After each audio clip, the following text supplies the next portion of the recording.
안녕하세요. 오늘은 아주 유명한 작가 빅토르 위고에 대해서 이야기를 하고 그의 두 작품에 대해서도 여러분들과 이야기를 나눌 예정입니다. 빅토르 위고 하면서 제가 프랑스 낭만주의 선두주자이자 마지막 수호자라는 부제를 붙였는데요. 그러니까 프랑스를 대표하는 낭만주의 작가라고 할 수 있습니다. 그런데 우리가 전에 프랑스 고전주의 작가들의 작품을 읽으면서 고전주의가 가장 프랑스적인 문예사조이며 프랑스인들이 고전주의를 자랑스럽게 생각한다는 걸 확인한 바가 있습니다. 그렇다면 빅토르 위고는 프랑스 문학사에서 어떤 위치를 차지하고 있냐, 요거에 대해서 이야기를 나누겠습니다.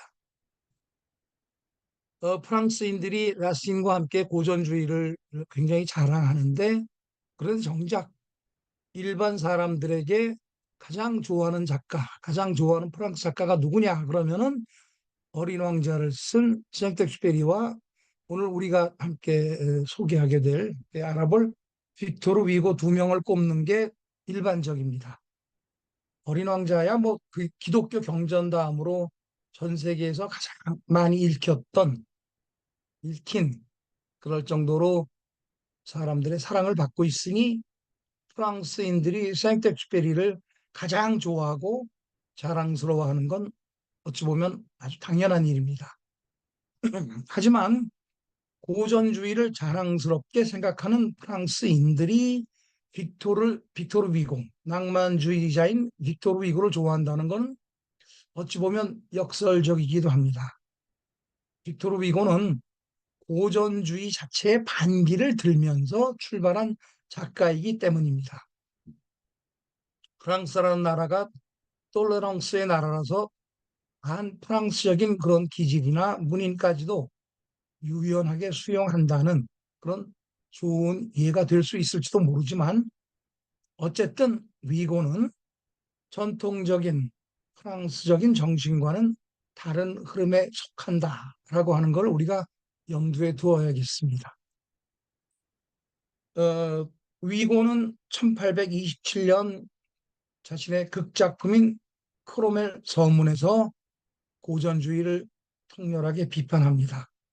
그러면서 작품 창작에서 그 무엇보다 중요한 것은 개인의 개성과 독창성이라고 주장합니다. 고전주의가 개인의 개성이 아니라 보편적인 이상 혹은 보편적인 전범 이런 것들을 중시했으니까 고전주의의 정면으로 반기를 든 셈입니다. 프랑스 문학사에서는 위고의 바로 그 크로멜 서문을 낭만주의 선언서로 간주합니다. 그 선언으로 위고는 이제 막 기세를 떨치기 시작하던 프랑스 낭만주의 운동의 선두주자가 됩니다. 낭만주의가 프랑스 기질과 맞지 않아서인지 프랑스에서 낭만주의는 잠깐 동안 한짝 세력을 발휘하다가 곧 사실주의, 상징주의 혹은 자연주의 등의 주도권을 내줍니다. 프랑스 문학사에서는 구체적으로 1820년부터 1850년의 짧은 기간을 프랑스에서 낭만주의가 꽃을 피웠던 시기 혹은 낭만주의가 주도권을 잡았던 시기로 간주합니다. 당시 프랑스 문단에서 30년 정도 낭만주의가 세력을 떨쳤다. 이렇게 보면 됩니다. 문단에서 주도권을 잡느냐 아니냐는 좀 여담이 되겠지만 젊은 문학도 혹은 문학 지망생들이 어느 쪽에 줄을 서느냐 이런 걸로 판가름 난다고 보면 됩니다. 즉 1850년 이후에는 젊은 문학도들은 모두 낭만주의를 외면했고 낭만주의는 세력을 잃습니다. 그러나 위고만은 죽을 때까지 낭만주의자로 남습니다. 그래서 학자들은 위고를 프랑스 낭만주의의 핵심 작가이자 주도자이고 또한 최후의 수호자라고 부르기도 합니다. 위고가 낭만주의 선언을 하면서 주창한 이론이 바로 오늘 우리가 좀 자세하게 살펴볼 그로테스크 이론입니다. 그리고 우리가 읽어볼 파리의 노트르담은 바로 이 그로테스크 이론이 작품화한 것이라고 봐도 됩니다. 그리고 인간의 의지나 이성을 중시한 고전주의와는 달리 그는 마지막까지 인간의 영혼과 씨름한 그런 작가입니다. 다시 말씀드리지만 우리가 읽게 될 파리의 노트르담은 위고의 그로테스크 이론이 작품으로 육화한 것으로 보아도 틀림없습니다. 그리고 너무나 많은 인물들, 그리고 너무나 재미있는 많은 사건들이 파노라마처럼 펼쳐져 있는 레미제라블은 바로 주인공 정버장의 영혼의 드라마가 그 작품의 축을 이루고 있다. 이렇게 보아도 무리가 없습니다. 바로 그 두 측면에 주목하면서 잠시 후에 그 두 작품을 우리가 살펴보게 되겠습니다. 자, 우선 그렇다면 문학에서의 그로테스크 이론, 위고가 주장한 그로테스크 이론이 무엇인지 한번 알아보도록 하겠습니다. 그로테스크란 단어는 다 아시다시피 기묘한 혹은 우스꽝스러운 야릇한 그런 뜻을 지니고 있습니다. 정상적인 상태에서 벗어난 이상 야릇한 부분이 강조된 모습을 보고 우리는 그로테스크하다고 말하곤 합니다. 그리고 괴기한 모습이나 이야기를 담은 예술이나 문학을 우리는 그로테스크 예술 혹은 그로테스크 문학이라고 말합니다. 그러나 위고가 말한 그로테스크, 주창한 그로테스크 이론에서 그로테스크한 모습은 그렇게 정상에서 벗어난 기묘한 모습이라기보다는 일종의 인간 본연의 모습이 됩니다. 그로테스크한 사람들이 별도로 있는 게 아니라 인간 존재 자체가 그로테스크하다는 뜻이죠. 자, 그 뜻에 대해서 자세히 알아보겠습니다. 위고는 열렬한 크리스찬이긴 합니다. 그래서 종교에 관한 발언을 상당히 많이 합니다. 위고는 종교가 위대한 것은 위대함을 우리에게 가르쳐 줄 뿐만이 아니라 위대한 교훈을 우리에게 줄 뿐만이 아니라 위대한 종교 덕분에 인간의 삶이라는 것이 잠시 머물다가는 지상의 일시적인 삶, 그것과 천상의 영생의 삶의 둘로 이루어져 있다는 교훈을 우리에게 주었기 때문에 위대하다. 이렇게 말합니다. 삶이 그렇게 대립하는 두 모습으로 이루어져 있기에 인간에게는 동물성과 인간으로서의 지혜, 영혼과 육체 이런 것이 공존하고 있다는 것이며 인간이라는 존재 자체가 바로 그 두 요소의 교차점이라는 것입니다. 위고는 아름다운 것 옆에는 추한 것이, 우아한 것 옆에는 기형적인 것이, 숭고한 것 이면에는 기괴한 것이, 선에는 악이, 빛에는 그림자가 따르기 마련이라고 말합니다. 그중 한 면을 무시하면서 온전한 인간의 드라마를 그리는 것은 불가능하다. 따라서 고상한 취향만 강조하는 고전주의는 한쪽일 수밖에 없다라는 것이 위고의 생각이었습니다. 우리가 고전주의 문학을 읽으면서 잠시 살펴보았던 파스칼의 이야기, 파스칼의 말을 여기서 상기해 보는 게 위고의 그로테스크 이론을 이해하는 데 도움이 될지도 모르겠습니다. 파스칼은 인간은 생각하는 갈대다라고 말하기도 했지만 한 걸음 더 나가서 인간은 이해 불가능한 괴물이다. monstre incompréhensible 이렇게 되겠습니다. 불어로. 인간은 이해 불가능한 괴물이라고 파스칼은 말했습니다. 그리고 인간 스스로 자신이 그런 이해 불가능한 괴물임을 깨닫는 것, 내가 스스로 이해 불가능한 괴물임을 깨닫는 것, 바로 거기에 인간의 위대해지는 길이 있으며, 인간이 위대해지는 길이 있으며, 거기에 구원이 있다고 말했습니다. 파스칼이 인간은 괴물이다라고 말한 것은 단순히 인간이란 무엇인가라는 질문에 정답을 보여주기 위해 인간에게 추한 면도 있다라고 말한 게 아닙니다. 단순히 인간의 양면성을 보여주려 한 것이 아닙니다. 자신이 불가해야 이해 불가능한 괴물임을 깨닫는 것, 그것이 바로 숭고한 존재로 인생이 재탄생하기 위한 전제 조건임을 파스칼은 강조한 겁니다. 위고와 그로테스크 이론을 내세운 이유도 어찌 보면 비슷합니다. 인간 내면의 드라마를 역동적으로 보여주려면 반드시 그로테스크한 면을 출발로 삼아야 한다라고 그는 생각했습니다. 그로테스크는 아름다움과 숭고함을 향해 상승하기 위한 하나의 출발점이다 라고 그는 생각한 겁니다. 그로테스크 이론은 위고가 단순히 인간 속에 들어있는 기괴한 면을 강조하기 위해 나온 이론이 아닙니다. 위고는 그 이론을 내세우면서 이미 인간의 내면성, 달리 말하면 인간의 영혼과 그 영혼의 역동적인 변모, 변화, 거기에 초점을 맞추고 있었습니다. 위고 말년 작품의 화두는 온통 인간의 영혼이었다고 해도 과언이 아닙니다. 초기에 그로테스크 이론을 발표할 때 이미 그런 경향이 예비되어 있다고 볼 수도 있지만 중년기에 겪은 결정적인 두 가지 사건이 그를 그를 말년까지 영혼이라는 화두에 머물게 합니다. 30세 이전에 문단에 총화가 된 위고는 40대 초반이던 1843년 아주 큰 불행을 겪습니다.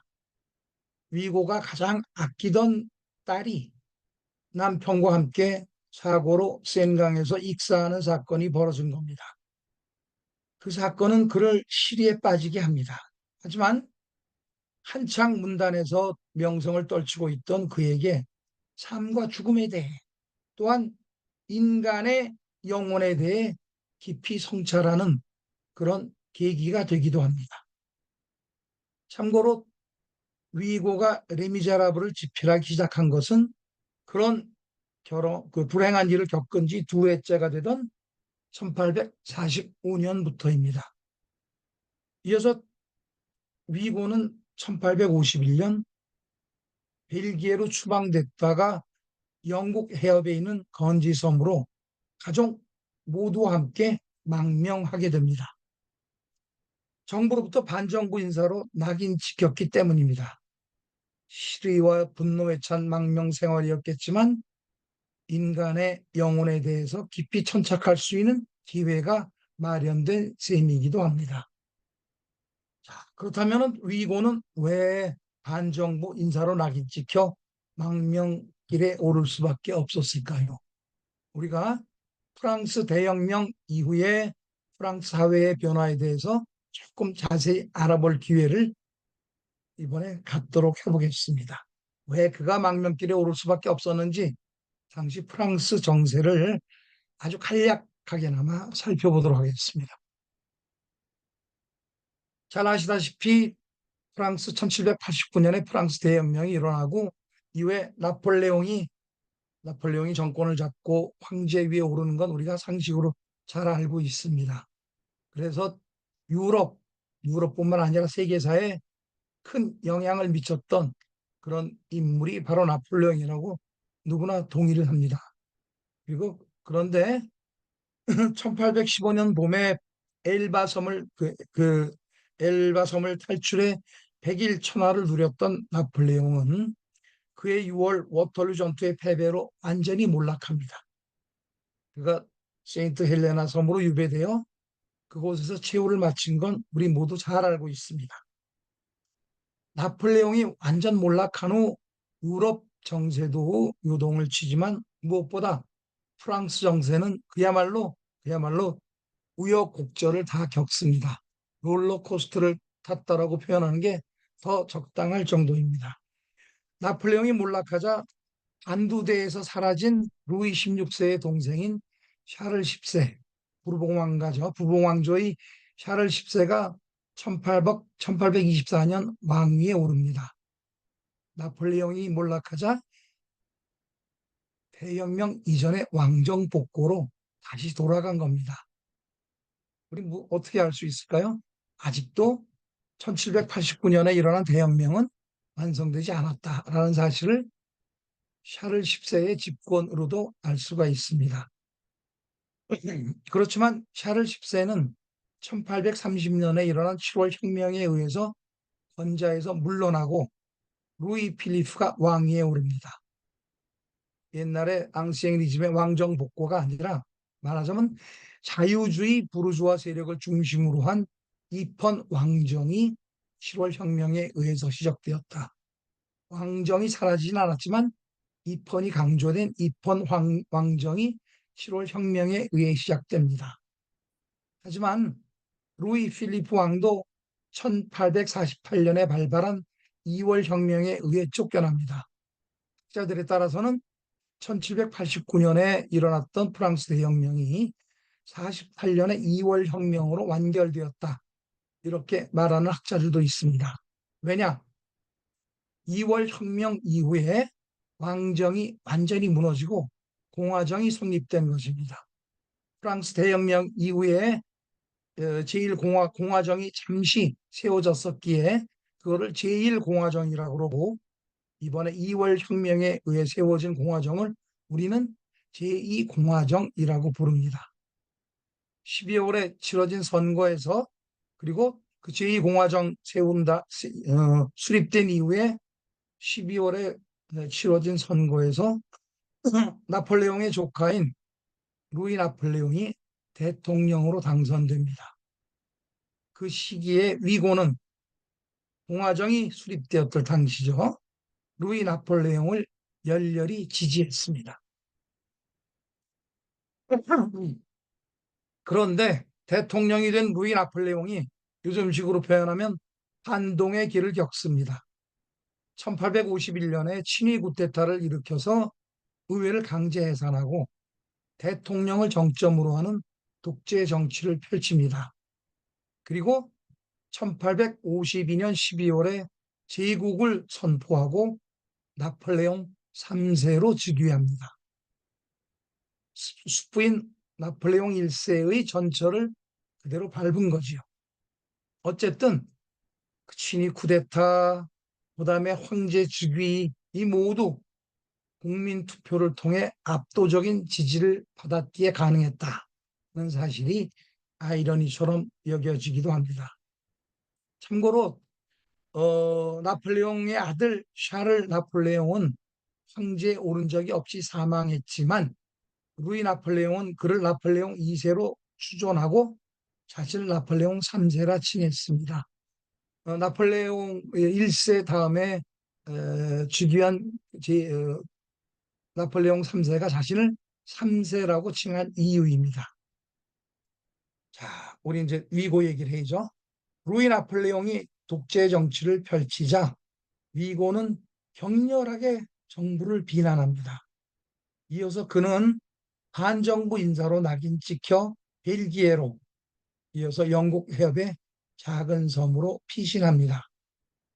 그러나 그러한 비극과 고난이 작가로서는 오히려 축복이었는지도 모르겠습니다. 나폴레옹 3세는 1859년에 위고에게 사면령을 내립니다. 하지만 위고는 귀국을 거부하고 1870년에 나폴레옹 3세의 제2제정이 몰락할 때까지 여전히 망명주에 머뭅니다. 그리고 망명 생활 중에 징벌, 명상시집, 세기들의 전설이라는 주옥과 같은 걸작 시집들을 잇따라 발표하고 소설 레미제라블을 완성해서 출간합니다. 레미제라블 집필을 시작한 지 17년 만이었습니다. 위고가 망명 생활 중에 집필한 작품들, 특히 시집들은 모두 인간의 영혼을 노래한 시집들입니다. 특히 그 중에서 세기들의 전설, La Légion du Siècle이라는 작품은 거대한 영혼의 서사시라고 할 수 있습니다. 이 서사시는 위고라는 개인 내부의 영혼을 노래하고 있지 않습니다. 인류 전체 영혼의 역사를 노래하고 있습니다. 이 노래는 인류 영혼의 정화를 꿈꾸는 거대한 서사시입니다. 우리가 레미제라블을 읽으면서 위고의 시집과 서사시에 대해서 이렇게 짧게나마 언급하는 건 위고가 레미제라블을 그 시들을 쓰던 시기에 함께 살고 했기 때문입니다. 레미제라블도 소설로 쓴 영혼의 드라마로 읽을 수 있습니다. 자, 이 정도로 위고에 대한 소개를 마치고 이제부터 우리가 읽어보게 될 두 작품을 간단하게 살펴보도록 하겠습니다. 음. 나는 조금 전에 파리의 노트르담을 위고의 그로테스크 이론이 육화한 작품으로 보아도 된다고 말했습니다. 그 작품을 이미 읽은 여러분들은 고개를 끄덕이실 겁니다. 한번 이 작품에 등장하는 등장인물들을 살펴볼까요? 어찌 보면은 파리의 노트르담에는 정상적인 인물 혹은 바람직한 인물은 한 명도 등장하지 않는 것처럼 보입니다. 우리가 고전주의에 익숙해 있는 그런 바람직한 인물은 한 명도 없는 것처럼 보입니다. 바람직하기는커녕 오히려 괴물 같다고 하는 게 옳을 그런 인물들이 등장합니다.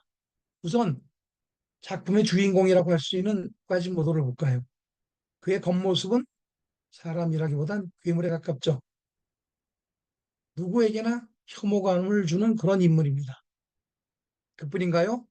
그의 마음속에도 증오와 분노가 들끓는 그런 인물이며 어둠으로 가득 찬 있는 인물입니다. 자, 그렇다면 성직자인 프롤로 부주교는 어떤가요? 성, 성직자이면서 애욕에 불타는 그 인물도 절대로 정상적인 인물이 아닙니다. 여주인공 에스메랄다가 열렬히 사랑한 페비스라는 인물은 에스메랄다의 사랑을 받을 자격이 없는 바람둥이면서 이기적인 사내입니다. 이 작품의 화자인 그랭고아르도 방관자에 불과할 뿐 바람직한 인물이라고 할 수는 없습니다. 모두 정통 고전주의 작품이라면은 작품에 나올 수 없는 그런 예외적인 인물들입니다. 그야말로 그로테스크한 인물들이라고 할 수 있습니다. 그런데 그런 그로테스크한 인물들 가운데 홀로 빛을 발하고 있는 인물이 있습니다. 바로 집시 에스메랄다입니다. 그녀는 정말 더없이 아름다우며 프롤로 부주교가 말하듯이 천사 같은 여자이며 다정하고 자비가 넘치는 여자입니다. 심지어 프롤로가 뭐라고 말했나요? 주님이 이곳에 오셨을 때 그녀가 살아 있었다면 성모 마리아가 아니라 그녀를 주님, 당신의 어머니로 택하셨을 거라는 불경한 생각이 들 정도였지라고 말하기도 합니다.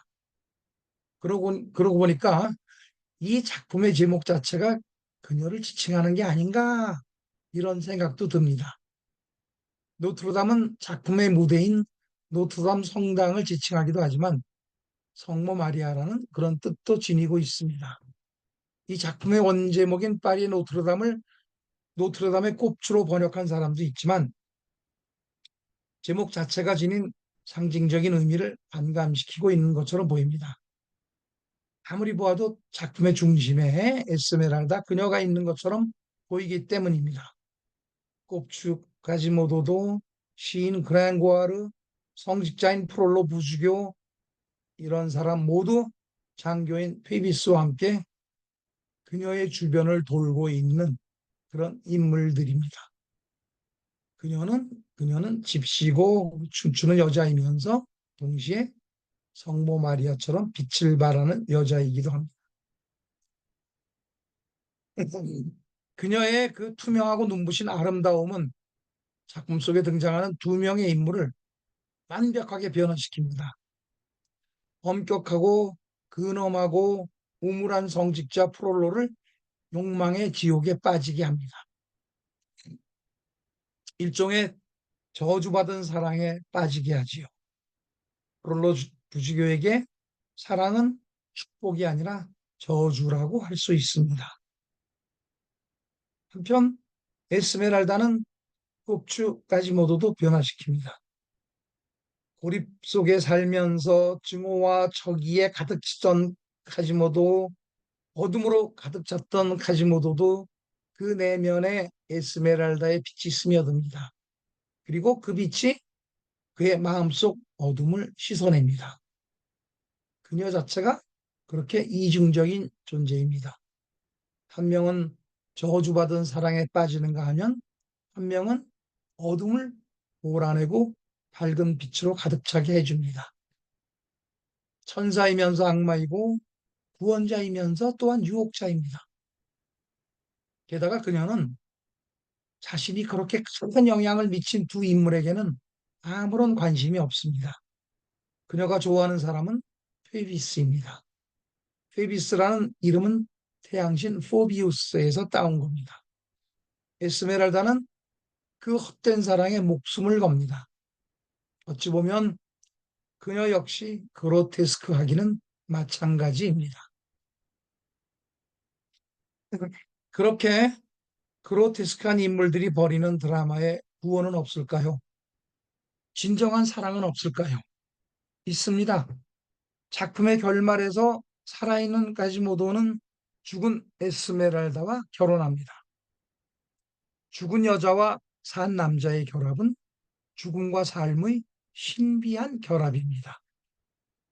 죽도록 사랑한다는 말을 카지모도는 그대로 실현한 셈입니다. 프롤로가 아무도 소유할 수 없다고 선언한 에스메랄다.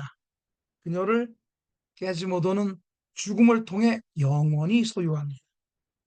마치 그 결합을 통해 카지모도의 영혼이 죽은 에스메랄다를 따라서 하늘로 오르는 것 같습니다. 영적인 사랑을 통해 구원을 받는 것처럼 보입니다. 그러고 보니 노트르담의 꼽추라는 번역도 그다지 어색한 번역은 아니라는 생각이 듭니다. 이 작품을 야수이자 괴물이었던 그로테스크하던 까지모도의 영혼이 구원을 받는 그런 영혼의 구원의 드라마로 읽을 수도 있기 때문입니다. 이번에 이제 레미제라블 이야기를 해보겠습니다. 레미제라블은 그 줄거리를 많은 사람들이 잘 알고 있는 작품이니 간략하게 말씀드리겠습니다. 단도직입적으로 말씀드리죠. 레미제라블이라는 작품은 정치, 역사, 철학, 종교 등 그야말로 온갖 주제가 파노라마처럼 담겨져 있는 방대한 소설입니다. 그러나 이 소설의 기둥, 핵심 축을 딱 하나 꼽는다면 바로 장벌장이라는 인물의 영혼입니다. 작가 자신도 이 책의 첫 번째 주인공은 사람이 아니라 무한이며 인간은 그 다음 주인공이다 라고 분명히 밝히고 있습니다. 이 소설의 주인공은 장벌장이 아니라 장발장의 영혼입니다. 더 정확히 말한다면 정화를 거듭하면서 구원에 이른 장벌장의 영혼입니다. 작품에서 마리우스는 이 죄수는 예수로 변모하고 있다라고 분명히 말합니다. 장발장이 예수로 변모하고 있다는 말은 무슨 뜻일까요? 신격에 이르면서 구원을 받게 되었다 이런 뜻이겠죠. 그런 영혼의 정화 과정, 구원의 과정이 바로 진보를 의미한다며 작가는 작품에서 다음과 같이 밝히고 있습니다. 진보란 무엇인가? 그것은 악에서 선으로, 거짓에서 진실로, 어둠에서 밝음으로, 욕망에서 양심으로, 부패에서 생명으로, 동물적 충동에서 의무로, 지옥에서 천국으로, 허무에서 신으로의 행진, 바로 그것이다.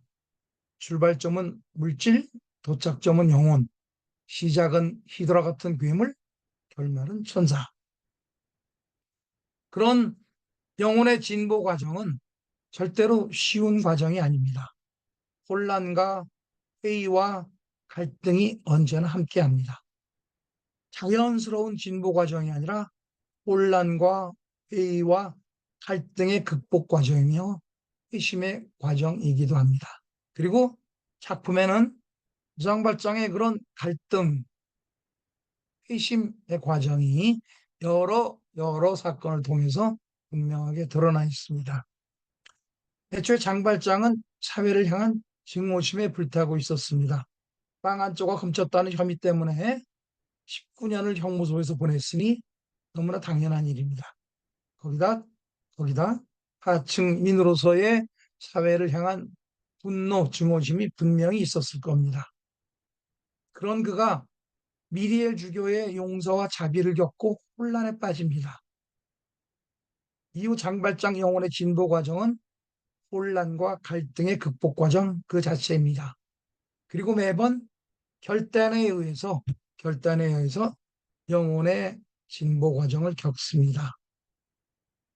프티제르베라는 어린아이의 동전을 무의식적으로 갈취했을 때도 그 동전을 돌려해 주겠다고 결단을 내립니다. 물론 돌려주는데 실패하고 평생 그를 속박하는 그런 죄가 되지요. 자기 대신 누군가 자신의 누명을 뒤집어쓰고 체포되었다는 소식을 듣고 그는 갈등하다가 결국 자수합니다. 고제트와 마리우스가 사랑한다는 것을 알고 갈등하다가 왜 정말 사랑하는 고제트를 잃을까 하는 그런 두려움에서이죠. 하지만 그 갈등을 이겨내고 그는 결국 마리우스를 구해줍니다. 그리고 마지막 결단, 그들의 행복을 위해 그는 자신의 정치를 밝히고 스스로 물러납니다. 모두 위대한 결단입니다. 그러나, 그러나 그 위대한 결단이 있기 전에는 언제나 처절한 싸움이 있었습니다. 자신을 유혹하는 달콤한 길과 무서운 결과가 기다리고 있는 길 사이에서의 싸움입니다. 작품에서 위고는 그것을 이기심과 의무 사이의 싸움이라고 말합니다. 우리가 그 싸움에 지쳐 결국 이기심에 굴복하고 한 걸음 뒤로 물러나는 순간 강력한 벽이 뒤에서 자신을 밀어낸다고 말합니다. 성스러운 그림자가 가로막고 있는 것을 느낀다고 말합니다. 이게 무엇일까요? 뒤로 물러나르는 순간 밀어내는 그런 벽, 그리고 자신을 가로막고 있는 그 벽, 그게 무엇일까요?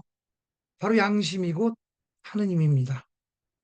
위고 작품이 우리에게 감동을 주는 것은 하느님께서 저 위에만 높은 곳에 계신 게 아니라 양심의 이름으로 우리 마음속 깊은 곳에도 자리 잡고 있기 때문입니다. 구원은 은총으로만 오는 것이 아니라 바로 우리의 양심에서 오는 것임을 보여주고 있기 때문입니다. 그렇게 영혼의 드라마는 양심의 드라마, 마음의 드라마이기도 합니다. 내가 가끔 문학 작품은 개인에게 배달되는 사람의 마음이다 라고 말하는 것은 그 때문입니다. 우리는 세계 명작을 읽으면서 우리의 마음, 우리의 영혼을 들여다봅니다. 그리고 우리의 영혼을 정화합니다. 그러나 그뿐이 아닙니다. 사람의 마음과 영혼을 읽는 훈련을 합니다. 사람의 마음과 영혼을 읽는 훈련을 해야 우리는 감동하고 감탄할 줄 알게 됩니다. 타인의 배려와 선한 행동 속에 그 얼마나 맑은 영혼이 들어있는지, 그 행동이 얼마나 큰 결단을 요구하는 행동인지 이해할 수 있게 됩니다. 그리고 그 행동이 얼마나 고결한 행동인지 알 수 있게 됩니다. 감동을 많이 하는 사람은 감동할 준비가 되어 있는 사람입니다. 감동할 준비가 되어 있는 사람은 백지처럼 티 없이 순수하기만 한 사람이 아닙니다. 많은 마음과 영혼이 그 안에 들어있는 사람입니다. 우리는 감동할 준비가 되어 있는 사람이 되기 위해 세계의 명작을 읽습니다. 레미제라블은 정말로 유명한 작품이지만 정작 그 작품을 소설로 읽은 사람은 적습니다. 프랑스 사람조차 제대로 이 소설을 읽은 사람은 드뭅니다. 제가 직접 여러 프랑스 사람에게 고백 비슷하게 들은 이야기니까 더더욱이 그 프랑스 사람이 대단히 전문직에 종사하는 그런 분들이니까 믿어도 됩니다. 그런데 왜 그런 일이 벌어지냐? 원작에 현학적인 내용이 너무 많이 들어있기 때문입니다. 위고가 좀 현학적이지 않은 그런 단점은 분명히 있습니다. 예를 들어 작품의 앞부분 몇백 페이지는 미리엘 주교를 중심으로 이야기를 전개하면서 종교에 관한 위고의 성찰이 너무 길게 이어집니다. 장발장이 도대체 언제 등장하는 거야? 궁금해하면서 읽던 독자는 지루해서 책장을 덮어버립니다. 그래서 정작 사람들은 소설 레미제라블보다는 만화, 영화, 뮤지컬 등을 통해 이 작품과 접합니다. 나는 특히 뮤지컬이 이 작품을 크게 왜곡시킨다고 생각합니다. 뮤지컬을 보신 분은 아시겠지만 뮤지컬은 작품 말미의 봉기 장면을 중심으로 구성되어 있습니다. 뮤지컬에선 장발장은 부수적인 인물이 되어버립니다. 시간, 공간 등의 제약으로 어쩔 수 없다 하더라도 뮤지컬을 보고 마치 레미제라블을 읽은 양 원작과 접할 생각을 하지 않게 된다면 정말 중요한 명작을 맛볼 기회를 잃게 되는 셈입니다. 작품에 등장하는 봉기는 1832년 6월 5일 봉기라고 불리는 어찌 보면 아주 작은 사건입니다.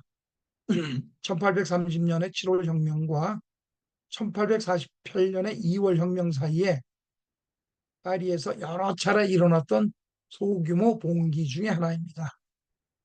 역사적으로 그 자체 의미가 없는 바는 아니지만 작품의 중심이 될 만한 중요한 사건은 아닙니다. 더더욱이 프랑스 대혁명하고는 아주 멀리 떨어져 있는 그런 사건입니다. 게다가 정치적인 잣대를 가지고 이 작품을 읽으면 이 작품의 참맛이 완전히 증발되어 버립니다. 만일 뮤지컬을 본 분이 있다면 이 작품의 작은 에피소드를 무대에 올린 데 불과하다 이렇게 생각하시고 진정으로 레미제라블을 읽고 싶다면 소설로 읽어보시길 권합니다. 대충 이 작품에 대해서 여러분들께 다 말씀드린 것 같습니다. 하지만 마지막으로 끝내기 전에 제가 상당히 중요하게 생각하는 또 한 명의 인물, 바로 자베르라는 인물에 대해서 잠시 이야기를 나눠볼까 합니다. 저는 개인적으로 장발장과 함께 이 작품에서 아주 중요한 인물 중에 하나가 바로 자베르라는 인물이라고 생각합니다. 정말 끈질기게 장발장을 괴롭히는 인물이기에 장발장을 사랑하는 그런 독자들은 냉혹하다 못해 악마적인 인물이라고 생각할지도 모릅니다. 하지만 단도직입적으로 말하겠습니다. 그는 우리가 아는 점에서 본받을 만한 면이 많은 그런 인물입니다. 작품에서 경찰로 나오지만 그는 태생으로 보자면 장발장보다 나을 게 하나도 없는, 어찌 보면 더 열악한 환경에서 태어난 인물입니다. 그의 어머니는 카드 점치는 여자였고 아버지는 죄수였으며 자베르 자신이 감옥에서 태어납니다. 그런 그가 법의 수호자인 경찰이 됩니다. 대단한 결단의 결과입니다. 무슨 결단이냐? 계속 사회로부터 소외된 존재로 살아갈 것이냐? 아니면 사회로 적극적으로 편입할 것이냐? 그는 물론 후자의 길을 택합니다. 그리고 그 갈등이 너무나 컸기에 일단 사회로 편입되겠다는 결심을 한 순간 단순히 그 사회 속에서 성공하는 길을 택하는 게 아니라 자신이 택한 그 사회를 적극적으로 지키는 인물이 됩니다. 그가 경찰이 된 것은 단순히 그 사회에 편입된 것을 의미하지 않습니다. 자신의 선택이 절대적이라는 것을 보여줍니다. 그만큼 그 선택은 그에게 소중한 선택이었습니다. 그래서 내가 택한 이 사회를 나는 무슨 일이 있어도 지키겠다. 그게 자베르가 택한 길입니다.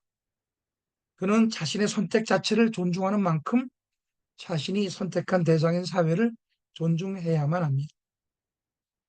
경찰이 된 것 자체가 엄청난 갈등 속에서 내린 결단이기에 그는 더욱 엄격한 법의 수호자가 됩니다.